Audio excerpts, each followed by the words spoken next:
Good afternoon, everybody, and welcome back to the channel. So it's Sunday afternoon, and it's cold out. I don't have nothing else to do, so I decided that I was going to go mess around with my 3D printer a little bit. So I've got this one room in my house set up as kind of a studio area for video editing and making the Throwback Thursday videos. I've got the VCR and everything I need to make those. Also, I made a little area that I can do stop motion videos in. I've been doing those with Legos, messing around with that.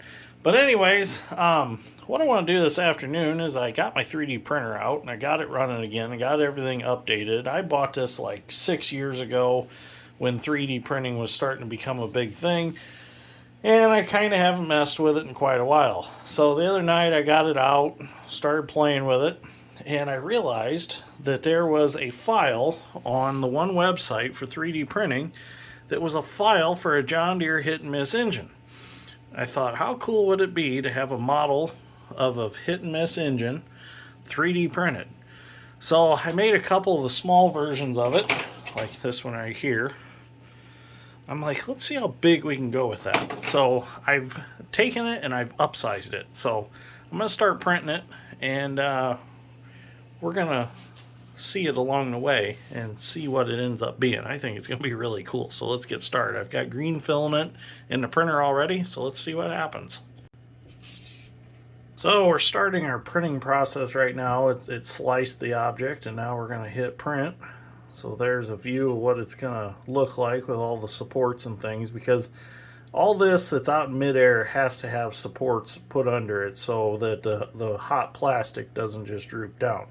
So now what it's doing is it's sending the file over to the printer itself, and once the printer receives a file, then we can exit out of this and use the computer for other things. So for those of you who are not familiar with 3D printing, what it is, it's basically what I compare it to. The 3D printer is kind of like a MIG welder. It pushes out plastic, and it's melded plastic, and it just keeps working its way back and forth and making whatever you want it to make. Like here's a flywheel for the hit and miss. Now they are a little bit rough. The newer 3D printers do a lot better job, but you can take acetone and smooth this off some. Like this, I'll need to sand off where the raft was. The raft is what gets made on the plate. That's a hot plate. Now that plate's going to move all the way up to the extruder.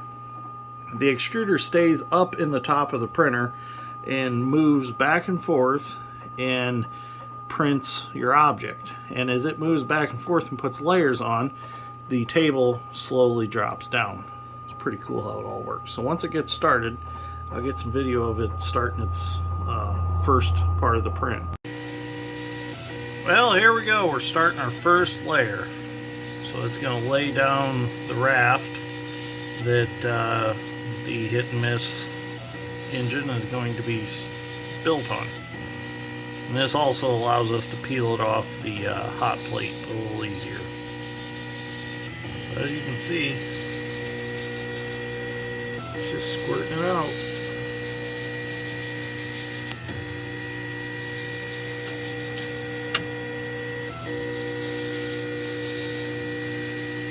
Says it's going to take about 32 hours to do this, so we'll see what happens.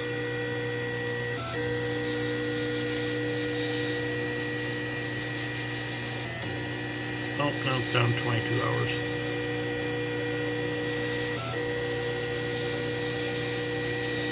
Be interesting to see what we get.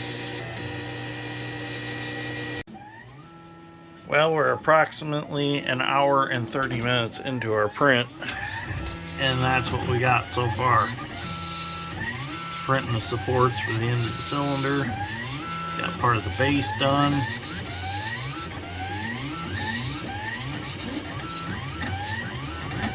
This thing's gonna be pretty big. Might have been a bad idea, but it'll be cool if it all works out. We'll see what happens. We still gotta print the 2 flywheels for it.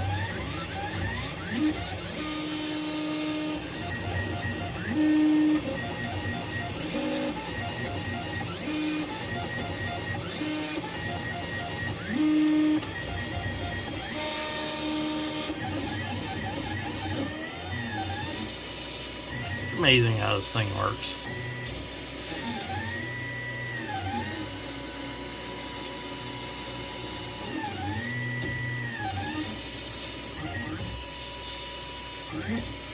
Alright, I'm going to go back to watching some YouTube videos. Well, 3 hours and 34 minutes have passed, and this is how far we are. It's definitely taken shape.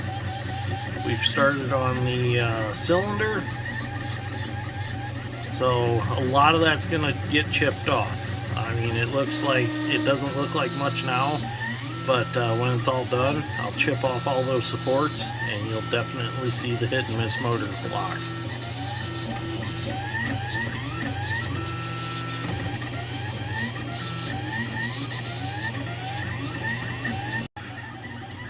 Okay, so we are now 5 hours and 58 minutes into the print.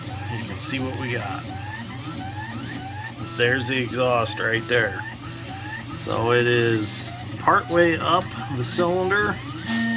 The crankcase is looking good. So this is the last video I'm going to do for tonight.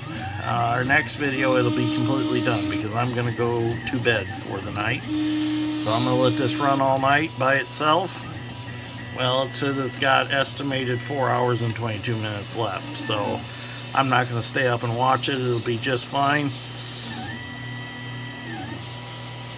These things are pretty much set and forget, like the old Ronco rotisseries. You ever watch the Ronco rotisserie on the infomercials where you stick the leg of lamb in there and set it and forget it?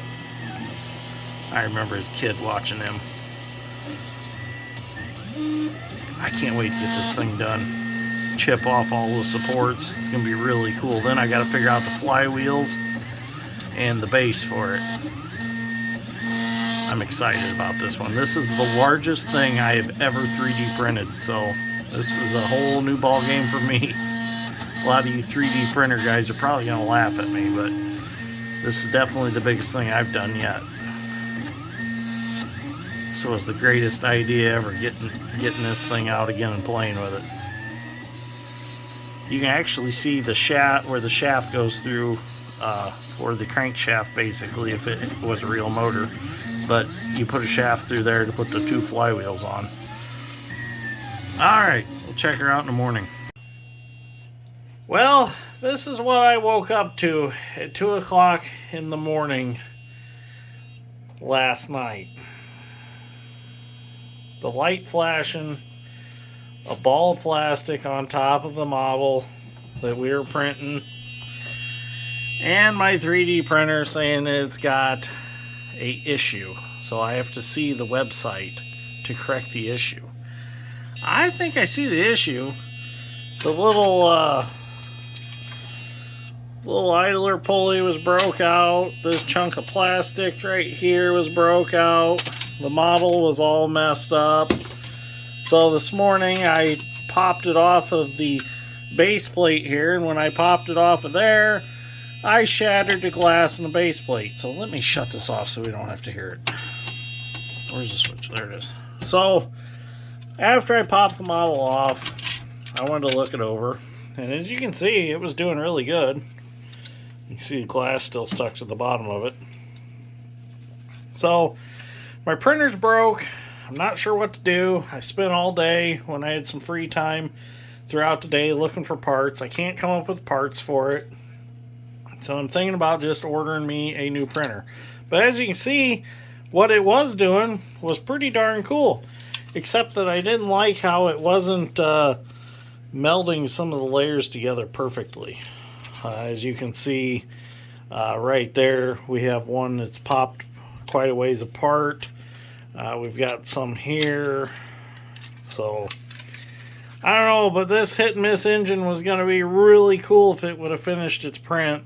I mean, it's fairly detailed for what it was. The mag would have been printed out. The tank up here would have been printed out.